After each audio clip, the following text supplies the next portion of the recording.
جو قدم اللہ کے راستے میں اٹھائے جاتے ہیں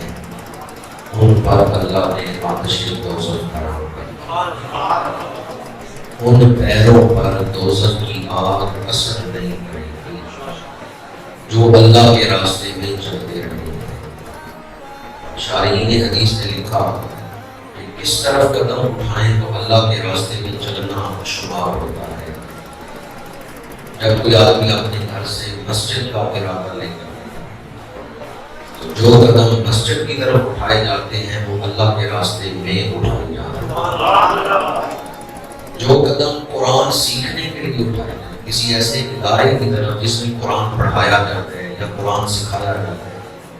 قرآن سیکھنے کے لیے جو قدم آپ نے اٹھائے وہ اللہ کے راستے میں۔